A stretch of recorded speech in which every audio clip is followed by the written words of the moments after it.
Flat pack a few boards, sell a room's worth of furniture for less than a single sofa costs anywhere else, and let millions of shoppers do the assembly themselves. That's the pitch. Here's the real number. In a single 3-month stretch in 2024, 3 major American furniture retailers filed for bankruptcy, closing more than 1,500 stores and vacating over 35 million square feet of retail space. More floor space than the Toys R Us and Bed Bath & Beyond bankruptcies combined. Here is what this actually costs.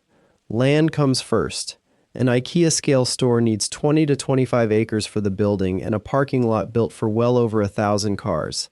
Based on real IKEA land purchases in mid-size U.S. metros, that's roughly $13 million before construction starts. The building itself runs close to 300,000 square feet. Public permit filings for an actual 2016 IKEA store put construction cost at $22.7 million for that footprint.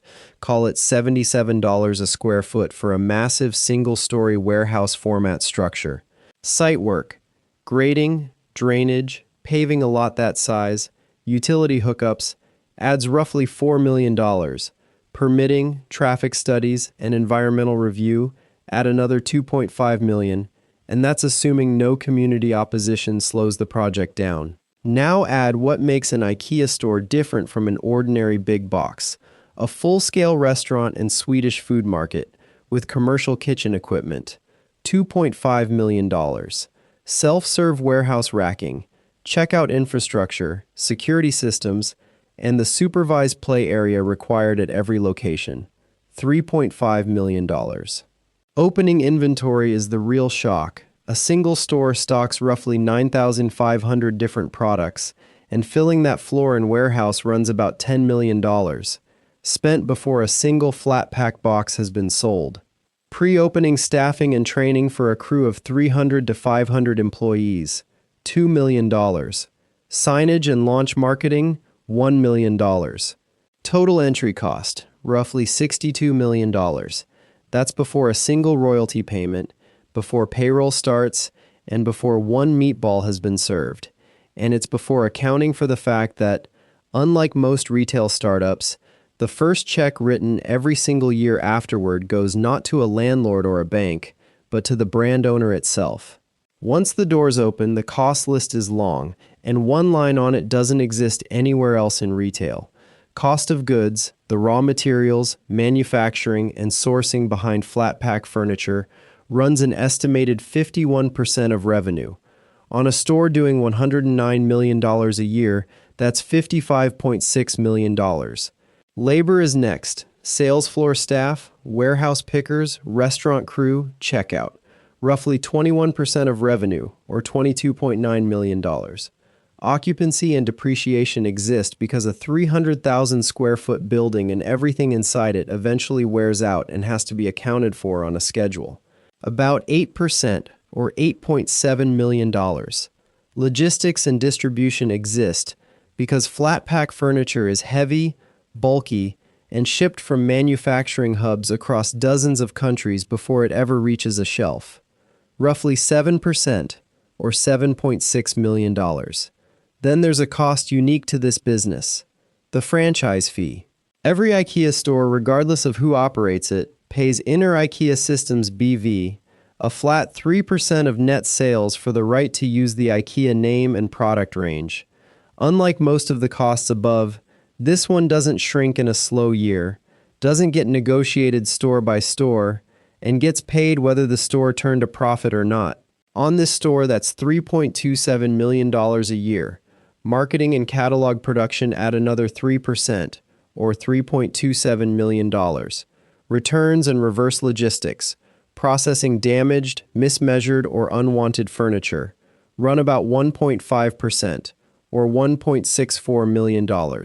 Corporate overhead adds a final 1%, or $1.09 million.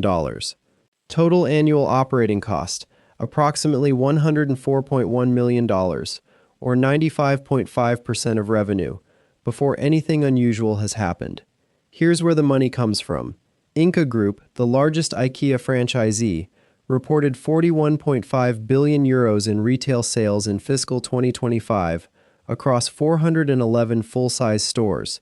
That's roughly $109 million per store at current exchange rates.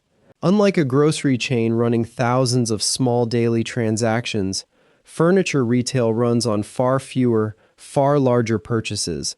A typical store sees somewhere around 2,000 transactions a day once food court visits and furniture purchases are blended together. Subtract the $104.1 million in annual costs from Section 2, and what's left is about $4.9 million in operating profit. That's a 4.5% margin, consistent with Ingka Group's own reported figures, where operating margin has run between 3.4 and 3.8% in recent fiscal years. Out of every $100 in furniture sold, roughly $4.50 survives as profit. Furniture demand is tied directly to the housing market. People buy couches and dressers when they move, not on a fixed schedule. When mortgage rates climb and home sales slow, furniture spending drops with it, and it drops fast. That's exactly what triggered the 2024 wave from The Hook. Cons, a roughly $1.2 billion furniture and appliance retailer, closed 170 stores plus 380 Badcock furniture locations. Big Lots, where furniture and mattresses made up a quarter of sales, closed at least 500 stores. American Freight closed 329 stores, generating about $900 million in annual revenue. All three cited the same combination: a multi-year housing slowdown, persistent inflation, tariffs on imported materials, and volatile supply chains, according to industry data reported that year. For a business already running a 4.5% margin, a housing-driven revenue dip of even 8% can wipe out nearly half of annual profit before a single other thing goes wrong. That company was Heilig Myers. Founded in 1913 by two immigrant peddlers in Goldsboro, North Carolina, it grew through the 1970s and 80s into the largest publicly traded home furnishings retailer in the United States, and by 1998 it ran more than 1,250 stores with revenue exceeding $2 billion. The growth was built on acquisitions. More than 100 McMahon's furniture stores bought in 1993, Rhodes Furniture in 1996, plus the L Fish chain in Chicago, and on in-house consumer credit, financing furniture purchases directly for customers with limited access to traditional credit. For years, that combination worked. Then it didn't, as customers increasingly shifted to using credit cards instead of the company's in-house financing, and as the acquired stores failed to generate the revenue needed to support the debt taken on to buy them, defaults and integration costs pushed the company into the red through the late 1990s. With its stock price below $1, Heilig Myers filed for Chapter 11 bankruptcy on August 16, 2000, immediately closing 302 stores and laying off 4,400 employees. By January 2001, it closed 116 more. The company eliminated its in-house credit program entirely to escape further exposure to bad debt. And even that wasn't enough, since a number of the remaining stores turned unprofitable once that revenue source disappeared too. By the end of 2001, every Heilig Myers branded store had closed, leaving only 70 room store locations standing under a different name. This wasn't a failure of furniture quality or bad taste in inventory. It was a financial structure, aggressive acquisition-fueled growth stacked on top of consumer credit risk, that collapsed the moment both pillars weakened at once. Here's a cost that never makes it into a first-year model: furniture returns. Online furniture return rates run around 22.7%, according to 2025 NRF and Happy Returns data, well above the roughly 19% average across all online retail categories. Walk through the transaction. A customer orders a $400 wardrobe online. It ships flat-packed, arrives with a cracked panel, or simply doesn't fit through the customer's doorway. Sizing and space mismatch alone account for close to 58% of furniture returns, with transit damage responsible for another 20 to 31%. Processing that single return costs an estimated $55 to $108 once freight, inspection, repackaging, and markdown are factored in, and reverse logistics on a large item can run 100 to 150% of what the original delivery cost. On a piece of furniture with a modest margin to begin with, a single return can erase the entire profit the sale was supposed to generate, turning what looked like a completed sale, fully counted in that quarter's revenue reality, into a net loss the moment the box comes back through the receiving dock. Product recalls. In 2016, IKEA recalled 29 million chests and dressers in the United States, one of the largest furniture recalls in American history, after the Malm line and similar models were linked to tip-over deaths of at least 8 children. The financial fallout followed for years. In December 2016, IKEA settled lawsuits from 3 families for a combined $50 million. In 2020, a 4th family won a separate $46 million settlement, described by the plaintiff's attorneys as the largest child wrongful death recovery in American history. One law firm alone recovered nearly $100 million across these cases.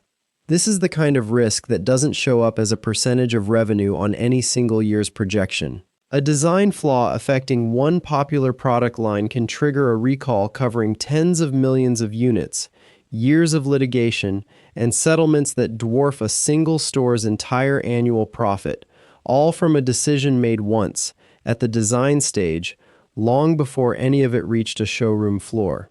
The company's own revenue and operating margin looked completely normal every year the defects sat undetected inside millions of homes. The true cost only revealed itself the moment it stopped being invisible. Optimistic scenario: revenue holds at $109 million. Costs stay at 95.5% of revenue. No recalls, no housing slowdown. Operating profit roughly $4.9 million, a 4.5% margin. Realistic scenario: a housing market slowdown similar to 2024's cuts revenue 8%, down to about $100.3 million. Returns creep higher as online furniture sales grow, adding $1.2 million in extra processing cost. A pro rata share of an industry-style product liability provision spread across hundreds of stores the way an actual recall settlement would be adds another $250,000. Recalculate, operating profit falls to roughly $3.05 million, a margin near 3%, on a store that still did over $100 million in revenue. The difference between those two scenarios is one housing slowdown, one uptick in return processing, and one small slice of liability exposure. None of these are exotic disasters. All 3 are documented, ongoing pressures in furniture retail right now. The 2024 wave alone took down Conn's, Big Lots' furniture business, and American Freight in a single 3-month window, and the primary cause across all 3 was never poor product selection. It was financial structure, too much debt-funded acquisition, too much exposure to a single economic cycle, and no cushion when housing and consumer credit turned at the same time, echoing the exact pattern that ended Heilig-Meyer's 2 decades earlier. The furniture retailers that last share 5 specific habits. They avoid extending in-house consumer credit that concentrates default risk on the balance sheet, learning the lesson Heilig-Meyer's didn't. They invest in pre-purchase visualization technology, which studies show can cut furniture returns by up to 40%. They diversify revenue across housing cycles instead of depending entirely on new home and moving-driven demand, building out repeat purchase categories like kitchenware and home organization that sell regardless of the mortgage rate. They maintain real reserves against product liability exposure rather than assuming a recall will never reach their product line. And they track return processing costs by category monthly, since a single high-return product line can quietly turn a profitable quarter into a loss before anyone notices the pattern. The pitch was simple: flat packet, sell it cheap, let the customer do the assembly. The reality is a $62 million entry cost into a business running a margin under 5%, where a housing slowdown, a shipping damaged return, or a single design flaw discovered after 29 million units have shipped can each independently erase most of a year's profit. Furniture retail was never really a product business. It's a manufacturing and liability business that happens to have a showroom. If numbers like these are what you actually come here for, the subscribe button is right there.